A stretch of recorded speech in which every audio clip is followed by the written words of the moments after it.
You vote no, you're voting to shut down the government. If you vote no, you're voting to deny aid to people with disaster. If you vote no, you're voting against helping American farmers and ranchers at a difficult time. And if you vote no, you're voting to strip important provisions that are being extended into next year. Why? Because you don't want to give the next president enough time to get organized. And you want to use the debt to leverage. The extension of the debt ceiling is what we've done for the last 2 years. It's what you supported 2 years ago. There's no change in that whatsoever. So if you want to fight other things and other battles, that's great. I welcome that debate. I think it's a legitimate debate. But you're voting against a bill that everything in it you support. Every single thing. And you're doing that for political purposes. So please don't lecture us about that. Thank you, Mr. Speaker. You know, denial is not just a river in Egypt. Let's talk about the last 2 years. It was the Democrats who raised the debt ceiling, not the Republicans last time. Many of you voted against it. It was the Democrats who kept over the government, not once, not twice, but every single time we needed to keep the government open, it was the Democrats who kept the government open. More of us voted for it than you. What's up, everybody? Major Retired Richard Ojeda here. And folks, let's get one thing straight. Denial isn't just a river in Egypt, and Jared Moskowitz wasn't just cracking a joke when he said that. He was throwing down the gauntlet, calling out the Republican MAGA folks for what they are, spineless cowards who hide behind their lies and rhetoric because they can't face the truth. And you know what? He's absolutely right. All I've heard for the last couple of weeks about this giant mandate, landslide, trifecta. Put on your big boy pants, pass your own bill. We're only here because you guys can't agree amongst yourselves. That's right. So hold on a second. Democrats will keep government open for the American people. We will mediate the disagreements between that side of the room and that side of the room. We will do that for you, but you got to at least invite us to that meeting. So if you want us to solve your problem because you can't agree amongst yourselves, reach out. Thank you, Mr. Speaker. Time has expired. But Moskowitz isn't the only one stepping up. We've got Richard Neal, too, delivering a verbal colonoscopy to these frauds. We are in favor of every request that you asked for. These were modest agreements that were reached and rendered by both parties in an honest and public agreement. The Speaker of the House broke his word. That's why we're here. And to the gentleman from Missouri who just spoke, I've been here for a long time. You have never won a government shutdown, and you won't win this one either. Neal came out swinging, blasting these so-called leaders who abandoned their word over a damn tweet. Let that sink in. One stupid tweet, and they ran for the hills like scared little puppies. Neal said it best. A deal means nothing to them. And he's right. These people don't care about integrity, they don't care about the American people, and they sure as hell don't care about doing what's right. All they care about is protecting their own power and kissing up to Donald Trump. He is going after the House Speaker's funding deal just days before the deadline. Speaker Mike Johnson has spent weeks negotiating a deal with Democrats, doing what lawmakers are doing, horse trading, negotiating. And it was Musk who stood up and said, no way, firing the first shot. Just hours after Johnson released his bill, Musk posted this on his social media platform. This bill should not pass. Your currency in this institution is your word. We reached an agreement. We came to modest achievements. And a tweet changed all of it? Can you imagine what the next 2 years are going to be like if every time the Congress works its will and then there's a tweet or from an individual who has no official portfolio, who threatens members on the Republican side with a primary, and they succumb? This institution has a separate responsibility based upon the separation of powers. Members of Congress don't serve under presidents of the United States. It's called the national principle. And this is what this is about. This is trying to raise the debt ceiling to disguise a big tax cut that they want to offer later on. In December of 2017, the TCJA was rendered, and my friends, particularly the ones that have been here for a while, you know what I'm about to say is true. You borrowed the money for a tax cut.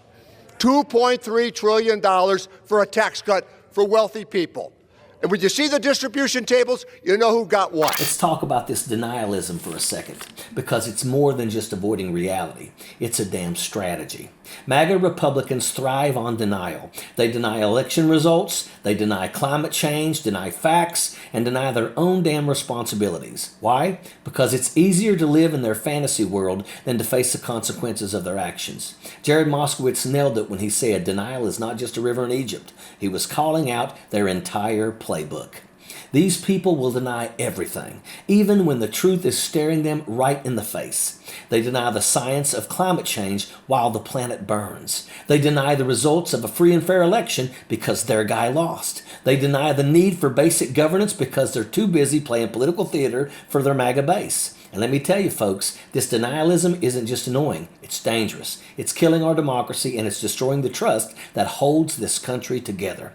Then there's Richard Neal, who delivered one of the most blistering takedowns I've seen in a long time. Neal wasn't playing games when he called out the Republicans for walking away from a spending bill deal over a tweet. A damn tweet, folks. That's all it took for them to turn their backs on an agreement that they already made. Neal laid it out plain and simple. A deal means nothing to them, and he's right. These people don't honor their commitments. They don't stand by their word. They're cowards who fold the moment Donald Trump or some MAGA influencer starts barking at them on social media.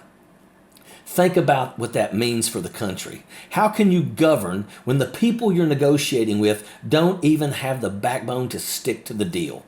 How can you solve real problems when one tweet can send them running for the hills? This isn't leadership, it's chaos. And it's not just embarrassing, it's dangerous. Because when deals fall apart, real people suffer. Programs get cut, services get delayed, and the American people are left to pick up the pieces.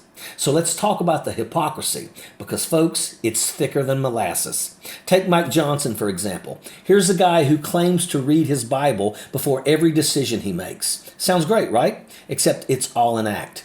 This is the same guy who tried to block the investigation into Matt Gaetz. That's right, Matt Gaetz, the poster child for corruption and scandal. Mike Johnson didn't just look the other way. He actively worked to protect him. And why? Because Donald Trump wanted to keep Gaetz in his pocket as a potential attorney general. That's not leadership. That's pure sleaze. Let me tell you something, folks. There's nothing I hate more than someone who pretends to walk with the Lord while stabbing people in the back. If you're going to preach morality, you'd better live it. But Mike Johnson and his ilk, they're nothing but frauds. They use faith as a shield to hide their corruption. They claim to be righteous while doing the devil's work. And the worst part, they think we're too stupid to see through it. Well, guess what? We see you, Mike Johnson. We see the lies, the hypocrisy, and the cowardice. And speaking of hypocrisy, let's not forget about the puppet master himself, Donald Trump. This man is the poster child of corruption. He's a criminal, plain and simple, and I don't give two what his supporters have to say about it. I know that I'm right. Trump isn't just leading the denial train, he's the damn conductor. He's the one pulling the strings, spreading lies, and manipulating his base to do his dirty work.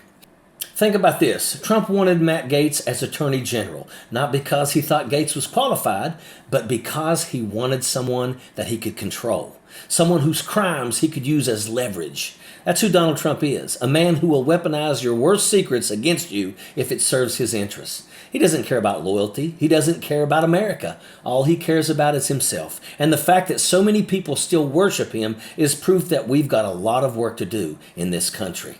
But let's circle back to denialism, because this isn't just about Trump or the MAGA Republicans. It's about the damage they're doing to our democracy. When leaders deny reality, it undermines trust. And without trust, democracy doesn't work. How can we hold free and fair elections when half the country refuses to accept the results? How can we tackle climate change when one party denies it's even happening? How can we govern effectively when deals fall apart over a single tweet? Denialism isn't just a MAGA problem. It's a systematic problem. It's a tool used by corrupt leaders to avoid accountability. And it's up to us, the American people, to call it out and demand better. Because if we don't, the only thing we're going to be left with is absolute chaos. This is why leaders like Jared Moskowitz and Richard Neal are so important. They're not just standing up to MAGA. They're standing up for truth, accountability, and the principles that make this country great. Moskowitz didn't pull any punches when he called out denialism, and Neal didn't hold back when he blasted the Republicans for their cowardice. These are the kinds of leaders that we need. People who are willing to speak truth to power, even when it's uncomfortable. But they can't do it alone. We, the American people, have a role to play. We need to hold our leaders accountable. We need to demand integrity, courage, and real leadership. And we need to reject the lies and hypocrisy that have taken root in our political system. So what's the takeaway here, folks? It's simple. Denial isn't just a river in Egypt, and cowardice isn't leadership. Jared Moskowitz and Richard Neal have shown us what it looks like to stand up for what's right. They've shown us the truth, and accountability still matter.